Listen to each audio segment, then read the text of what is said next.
Hello, and welcome back to Financial Education. My name, as always, is Zach Collins, and today I want to go through something that people tend to keep secret: inheritance. Inheritance is a tricky thing to talk about. There are a lot of people out there whose families have way too much money, and people are receiving money that will put them in the top 1% of Australians without ever having to work a day in their life. At the same time, there are people who have worked themselves to the bones and will never be able to pass on wealth to their descendants. Before we get into that, for those that don't know me, what is my background? I was a financial advisor in my past, fully licensed, fully FISA compliant, specializing in super and non-super investments. I'm not licensed anymore, but I'd love to get that license back one day. I chose to leave the industry as I couldn't stand the owner of the business, and his firm was very heavy sales. I have no interest in sales. It's not all sales, but my passion is to help people, not to sell various managed funds or insurance products. These days, I work in tax and compliance. We're currently living through a really hard time, and it's not made much easier by the bank of mum and dad. I'm not sure if you guys have seen the meme showing, the attitude of different generations. I'll put it up on the screen now, but I found it to be very representative of the world we live in today. Generations like my grandparents and prior would work really hard to make the world a better place for the next generation. Then there was the generation of my parents who have had the best of all worlds: rising property and asset values, not having to pay for university, or even potentially being paid to go to university, and good, stable, reliable jobs. Lastly, we have the young people of today who have had to pay tens of thousands of dollars for uni. Mine personally cost about 35 grand, and are then going to have to go into work with low graduate salaries. I know accounting salaries haven't moved much since the early 2000s.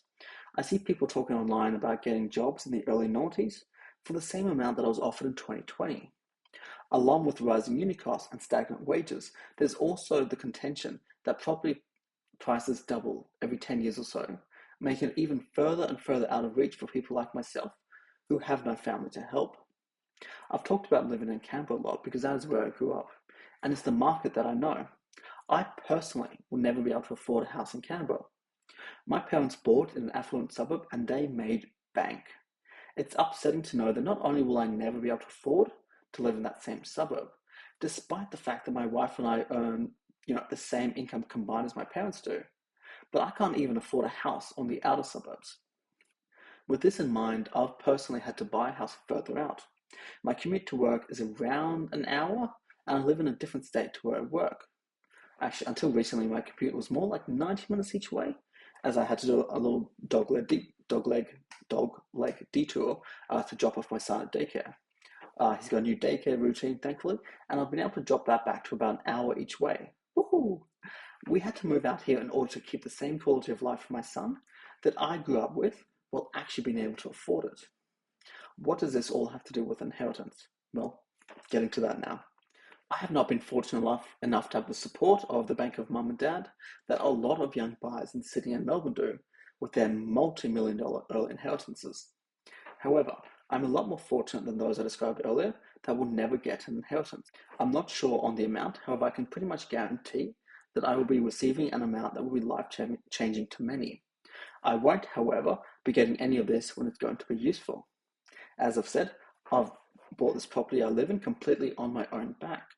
I've worked hard and sacrificed to give my son the best life possible, and this is going to result in me being able to fully self-fund an early retirement by the time I'm in my 40s.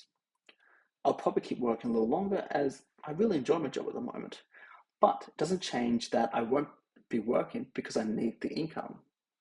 Given that, I'll have the option of retiring at 40. Any money I receive after that is essentially going to be wasted on me. But any money given to my son when he's starting out, something like a free university or a sizable deposit on a property, would set him up for a much better life than I had myself, and that I would be able to provide him. So, what is my plan for inheritances, and what is the best way to go about it? There are a few different ways that people can structure inheritance, and this is not financial advice. Especially if you have a lot of money you want to pass on to the next of kin, you should be getting proper legal and financial advice for your specific situation. Yes, I was a financial advisor in my past, and yes, I will tell you what I'm specifically going to be doing. But no does not mean that what I'm doing is the best strategy, nor does it mean it's something that you should try and emulate. I've said it before and I'll say it again. But in Australia, we don't have an inheritance tax. It doesn't matter how you pass on your assets, either before you pass or after. The ATO is not coming after you for tax. Yes, there's potentially some tax from the super fund. However, that is because it is concessionally taxed and it's just bringing it back up to what it would have been if it had been held outside super. And in other videos, I've already talked about the recontribution strategy, which you could use to bypass this tax altogether. The main thing people do is they will make descendants directly entitled to an amount or specific assets. So if they have a property or a car, they'll say, this person gets the car and the house.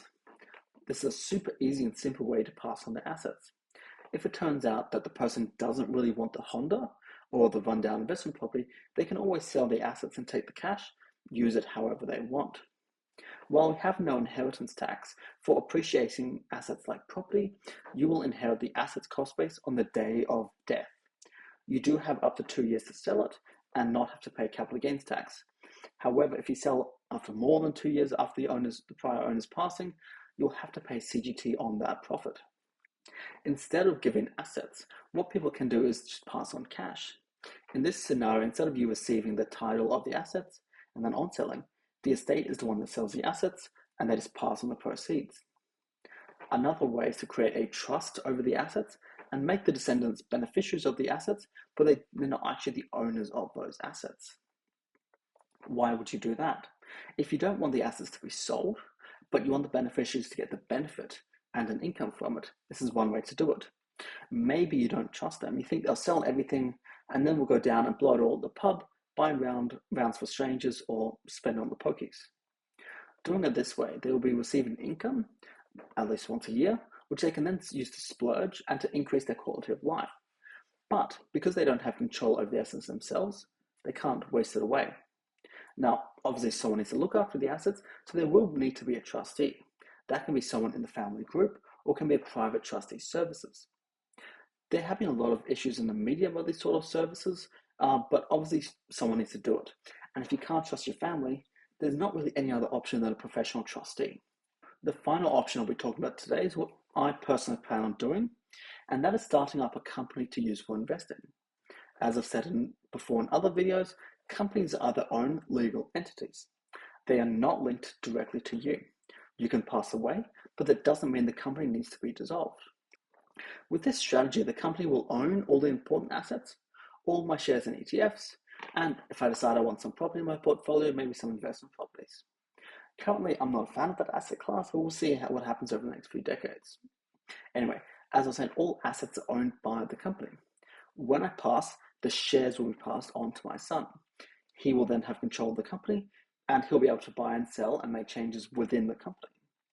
However, he is not the beneficiary of the assets, just the shares. So I feel it makes it easier and simpler to pass on the wealth that I will generate over my lifetime, and hopefully my son can then continue and build this company over his lifetime and create even bigger intergenerational wealth. The biggest downside with this is that the company itself won't get the benefit of the CGT discount, and giving it to an individual using a trust would allow that. If you're talking about a large amount of assets that will grow over time, the extra tax amount could potentially become quite burdensome.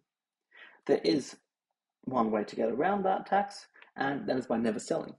If you never sell any assets, there's no profit, and thus no tax. Simples. Hopefully, I'm able to give you a better understanding of the different ways that inheritances can be passed on and get a better glimpse into my own personal plans. If you've got any more questions, please feel free to drop a comment below and answer if I can. Thank you guys so much for watching, and I'll see you on the next one.